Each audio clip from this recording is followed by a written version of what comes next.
بسم الله الرحمن الرحيم والحمد لله رب العالمين والصلاة والسلام على أشرف الأنبياء وسيد المرسلين وخاتم النبيين الحبيب المصطفى محمد وعلى أهل بيته الطيبين الطاهرين وصحابته الكرام المنتجبين. In the name of God, the compassionate, the merciful, may all the peace and the blessings be upon all the prophets, especially the greater prophet of Islam, Prophet Muhammad, and the believers of his companions. Today we continue with our Quran study. We will start reading verse number 19. Hopefully we'll finish number 25 tonight, and we'll start with number 26, which will talk about pilgrimage, Mecca and the Grand Mosque, inshallah. So verse 29, أعوذ بالله من الشيطان الرجيم هذان خصمان اختصموا في ربهم فالذين كفروا قطعت لهم ثياب من نار يصب من فوق رؤوسهم الحميم. There are two opposing groups who dispute with each other about their Lord. Those who deny God will have garments of fire designed for them. Boiling water will be poured over their heads. So the Quran is telling us about a dispute between two groups. This is the group of believers and the group of non-believers, or in the scenario of the early Muslims, this is the fight that was carried out by the pagans against Muslims. Muslims in Mecca and later in Medina were under persecution. And I guess this is throughout history. There is always a dispute between non-believers and believers. And this dispute can get into a fight, violence, and a violent form of dispute. Sometimes non-believers against believers, and we've seen it throughout history, believers persecuting the non-believers as well. But this verse is referring to the time of the Prophet, where the non-believers, the pagans, used to persecute and fight the Muslims. God is warning them. God is warning them, the pagans, that they used to fight Muslims only for one reason, no other reason. They would persecute Muslims only because Muslims, they embrace the faith of Islam, and that's it. Nothing really other than that. God is warning them. You know, there is, in the day of judgment, there is a punishment waiting for you, including clothing that made out of fire. And when you take a shower, if this is the right, this is my expression, the shower will be with boiling water. Now you might ask that this is very brutal. What does this mean? Clothing made out of fire, taking shower with boiling water. Well, let me explain. This is exactly what the leaders of Mecca and the tribe of Quraysh, the tribe of the Prophet, the tribe who persecuted the Prophet, the pagans, used to do with Muslims. They used to persecute them, torture them, and even at times would kill them. And then this is before migration. When Muslims migrated to Medina, they used to wage war against them, and they killed many Muslims during these wars, including the uncle of the Prophet Muhammad sallallahu alaihi wasallam. Let me give you just one example. There is a companion of the Prophet, a very renowned companion, Bilal al-Habashi, Bilal the African, the Ethiopian. Bilal was a slave. He embraced Islam. His master, Umayyah ibn Khalaf, pressured him to abandon the faith and come back to idol worshipping. Bilal refused. So he would take Bilal to the outside the city of Mecca.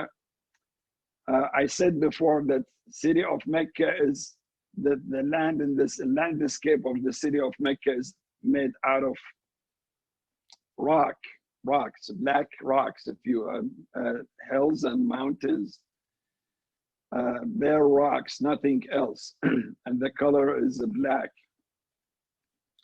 So at hot summer day, he would take Bilal outside Mecca, force him to lay down on a black hot rock.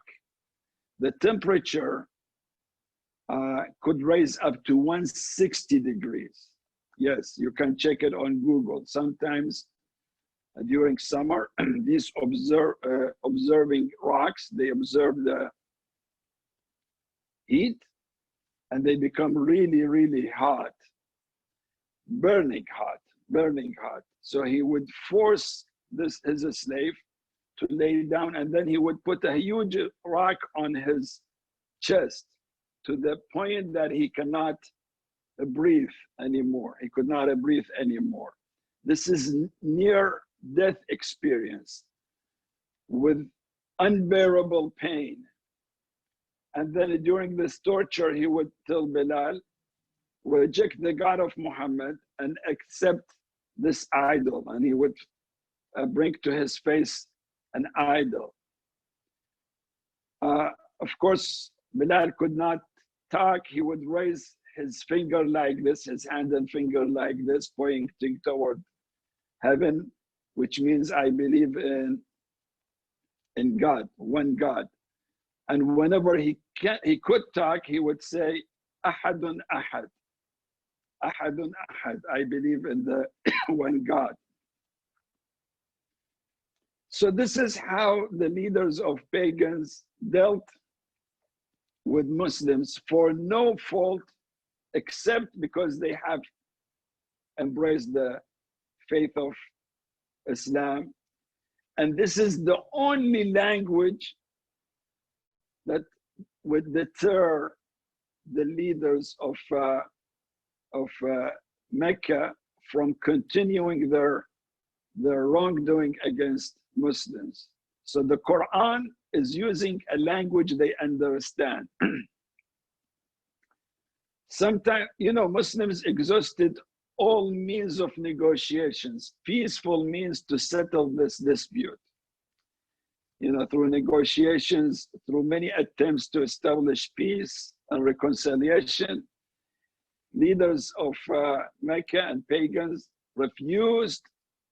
So when your enemy refuses all forms of negotiation and peaceful means and continues to continue with his or her aggression against you, the only way you want to deter and stop that aggression is to use the same language. So the Quran used the same language a tyrant, an aggressor would understand. And the next verses, in fact, follow in the same path.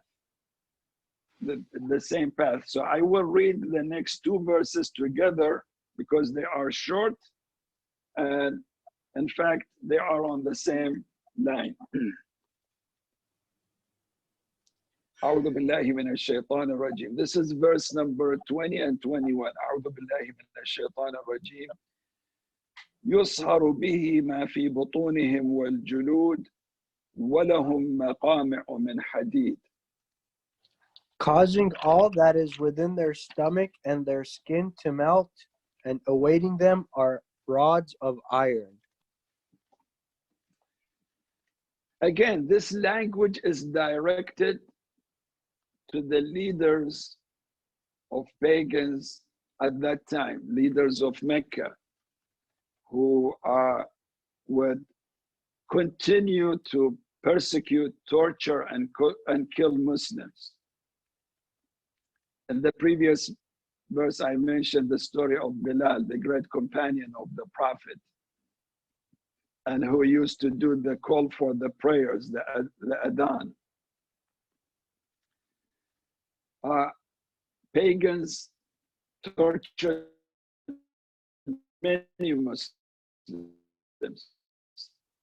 And, Yasser and Sumayya, a husband and wife, the fathers and the parents of Ammar, they actually were killed during torture. So again, this language, the language of warning, in the day of judgment, you will face the same or maybe more punishment that you are today using against Muslims. There will be a punishment waiting for you on the day of judgment. This is to deter those pagans from continuing their aggression against Muslims.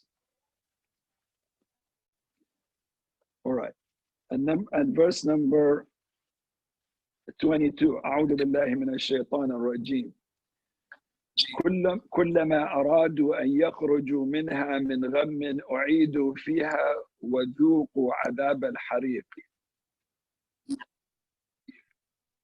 Every time they try in their anguish to get away from there, they will be forced back there, and it will be said, taste the penalty.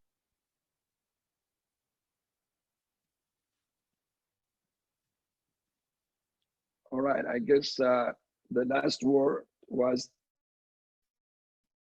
to taste the penalty of fire. Should I repeat that? Yes, the penalty of the burning.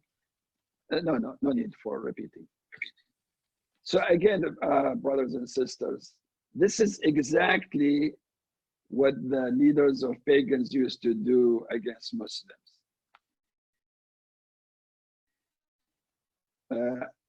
Migration toward Medina started after 13 years of the ministry of the Prophet. In Mecca, the Prophet faced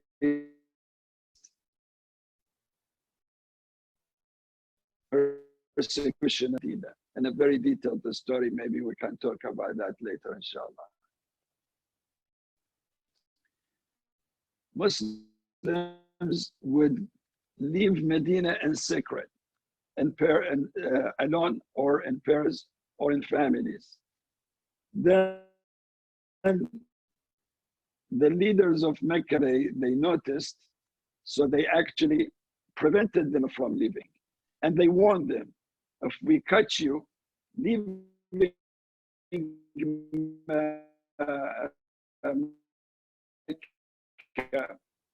and this is exactly what happened.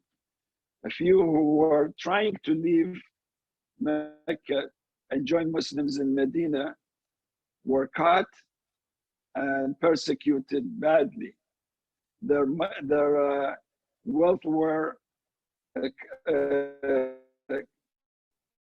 confiscated, tortured badly. So this is what the verse says. And on the day of judgment, remember, you, the leaders of Mecca, you who are persecuting and punishing Muslims, there will be a punishment waiting for you. Whenever you want to escape from this punishment, you will be brought back to test the pain that you have imposed on Muslims before. Yes, somebody raising his hand. Yeah, sorry, I just the last part, the audio is getting a little bit cut up quite often. All right.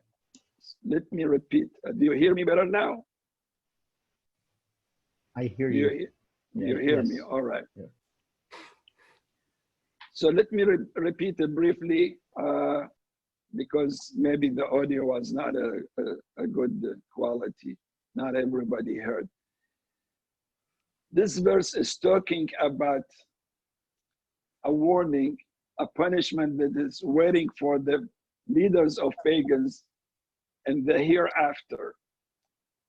And during this punishment of God, they will try to escape, but they will be caught and brought back to punishment. This is exactly what they used to do with Muslims in Mecca. Remember, again, Muslims decided to migrate from Mecca, leave, escape persecution and torture, and go and join the new Muslim community in Medina. Pagans would not let them leave Mecca. They would continue to torture. They warned them, if we catch anyone leaving and joining Muslims, we will punish him or her, and will not allow them to go to Medina. So this is exactly what they used to do. God is warning them that in the hereafter, you will face the same fashion of punishment on the day of judgment. All right, the next verse, if there is no comment or question so far.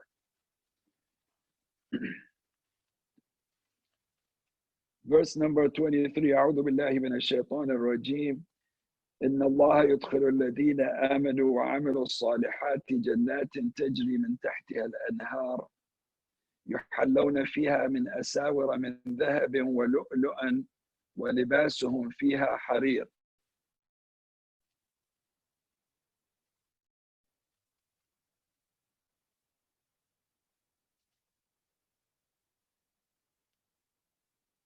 Ahmed Rada, are you there? All right, I guess I'll translate. God will admit those who believe and do good deeds to gardens under which rivers flow. They shall be adorned with bracelets of gold and pearls, and their garments will be made of silks. So the previous verses talked about the punishment and the hellfire. Now, on the other side, it talks about the rewards for the believers in paradise. And it says those believers, God would admit them to paradise. In the previous sessions, one of the previous sessions, we talked about paradise, that the Quran talks in details about different aspects of life in paradise. I don't want to repeat that. In this verse, Quran says the believers, again, believers and those who do good. الذين آمنوا وعملوا الصالحات. These two terms are always associated in the Quran. They come together as if God always wants to remind us that one alone might not be enough for us to be admitted in heaven. We need to have them both, believing and practicing and doing good. Doing good alone might not help us, though somebody might get the credit for it.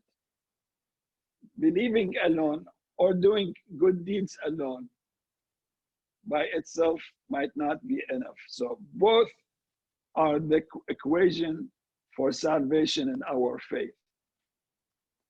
Those who do this, they'll be admitted to gardens under which rivers flow.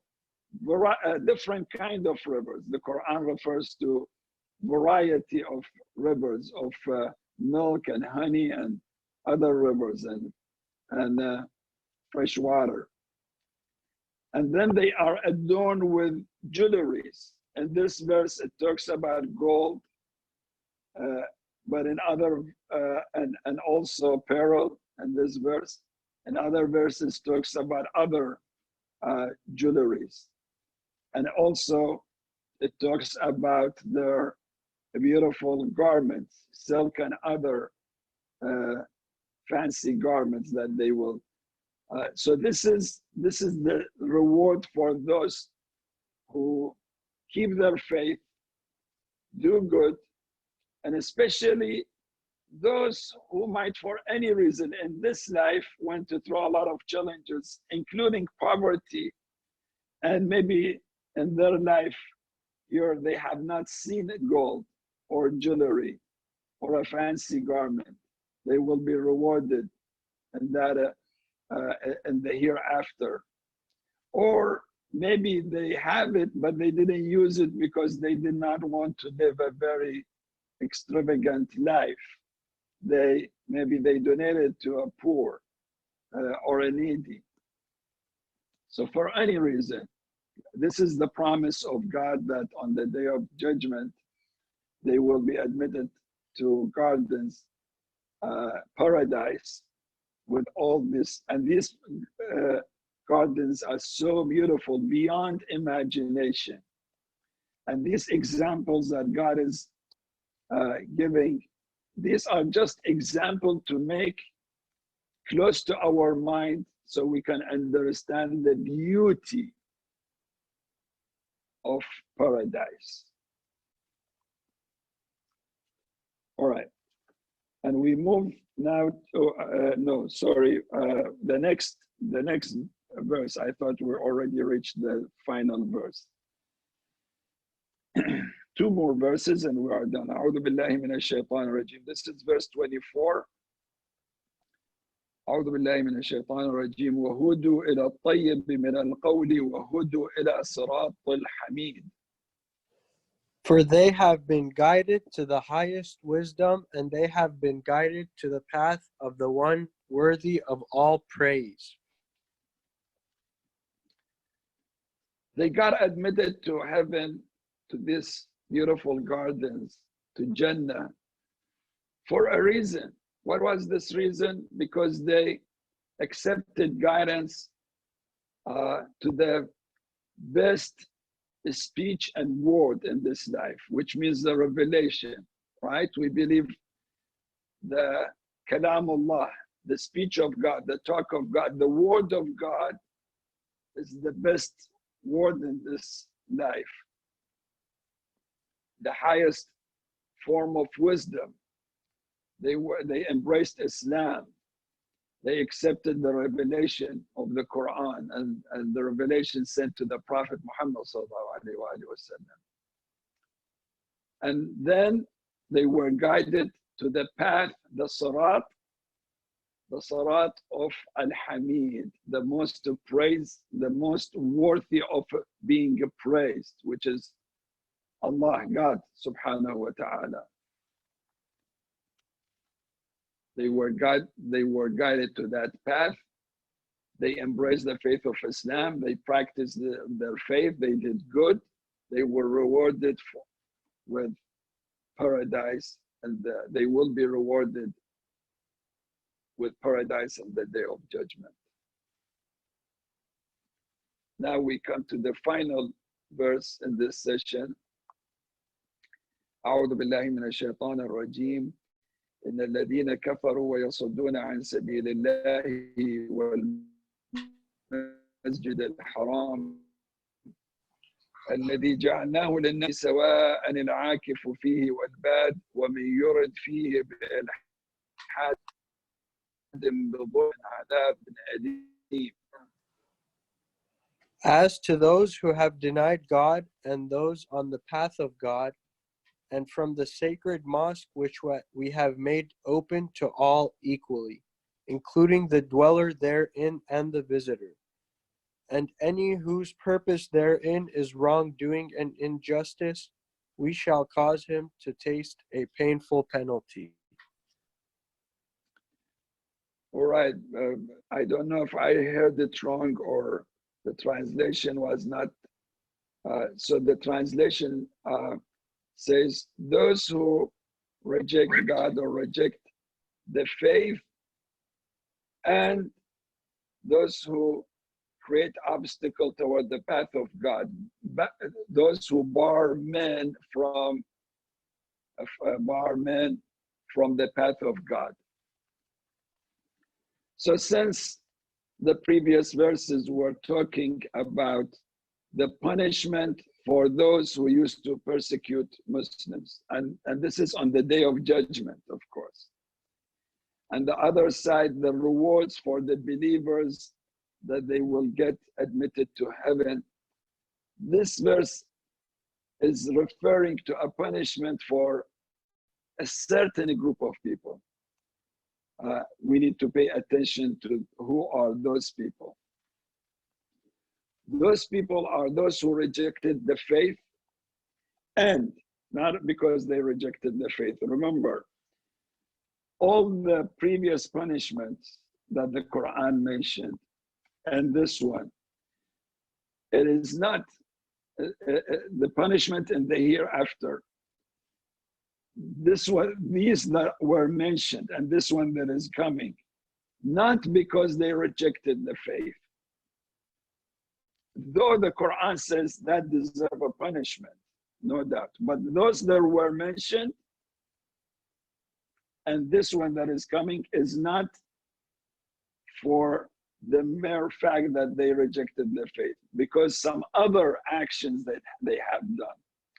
In the previous verse, that was persecuting Muslims and killing them.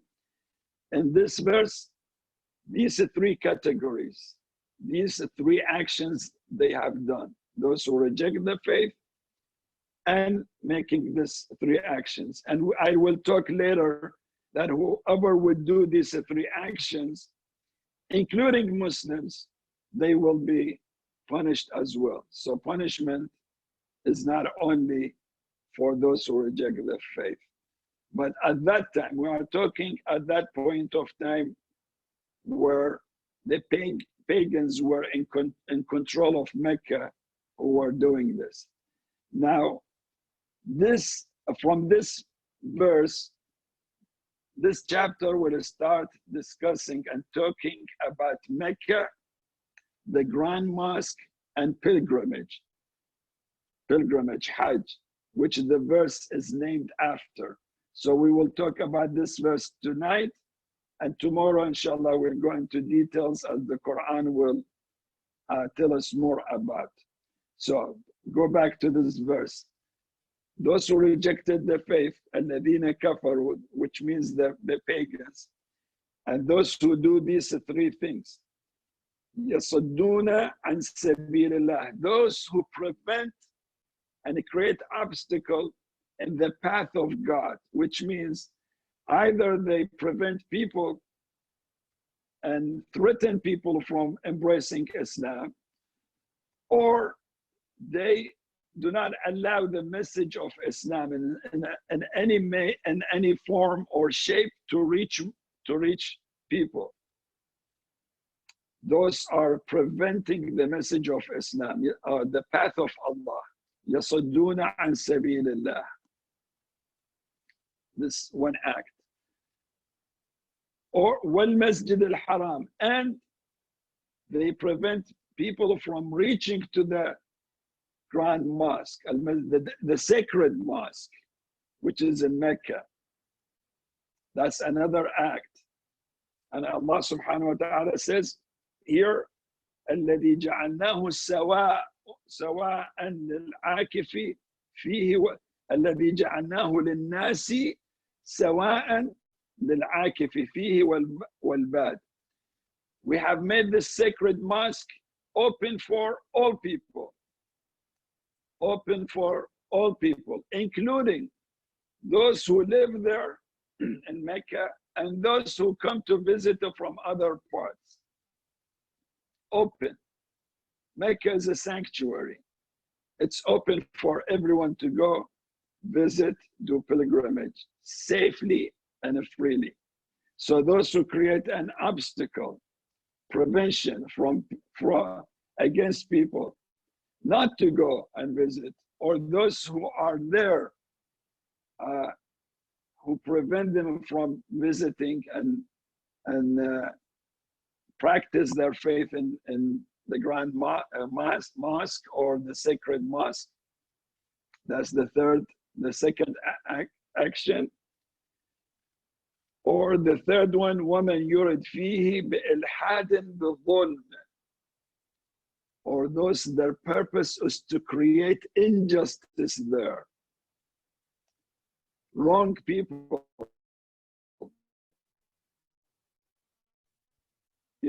hurt people, intrude on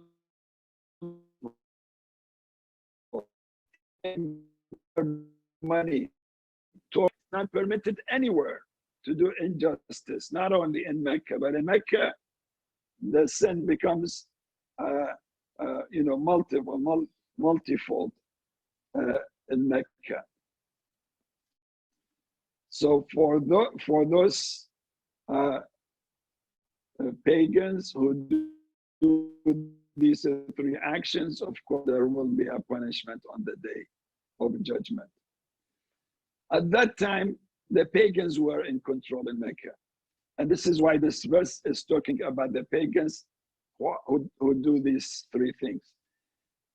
But later, Muslims became in control of Mecca. And those Muslims who would commit these atrocities as well, they will be included in this verse as well. All right. I come to the end of tonight's Quran study. We will continue, inshallah, tomorrow in details about history of Mecca, who built the Kaaba, and the pilgrimage, and the sacred mosque, inshallah, in the future night, inshallah. All right. It's Q&A time now, or if you have any comment, you are more than welcome to do so.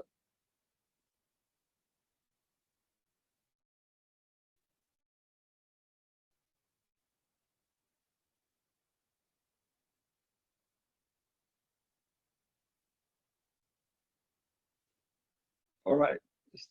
Do we have any?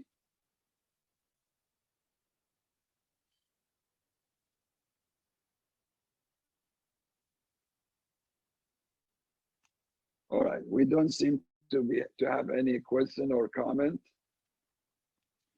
I really encourage you to, if you have a question to ask, do not feel shy or hesitate to ask. This is the time that we learn from the Quran during this month that is associated with the Quran.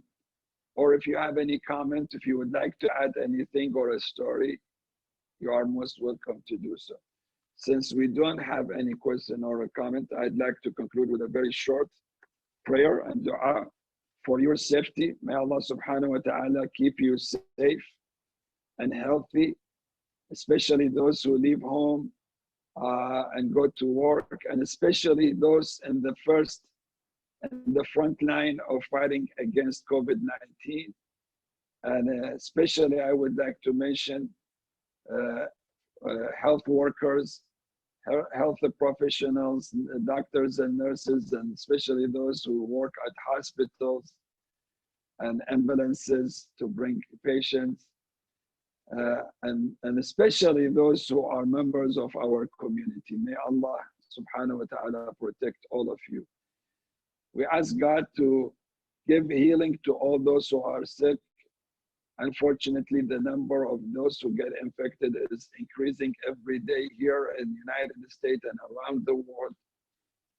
We ask Allah, Almighty Allah, to help us during this time. We admit we cannot do anything to stop it. We can do very, very little.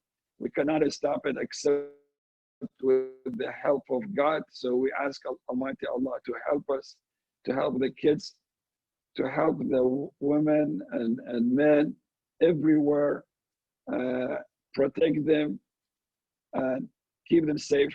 The ill to be recover very fast, and those who passed away, to bless their soul. And unfortunately, this is a time where many of our community members and others are facing economic hardship. We pray that God help them and be with them during this time. أقول قولي هذا وأستغفر الله لي ولكم والسلام عليكم ورحمة الله وبركاته. Thank you. Thank you, Said Ali.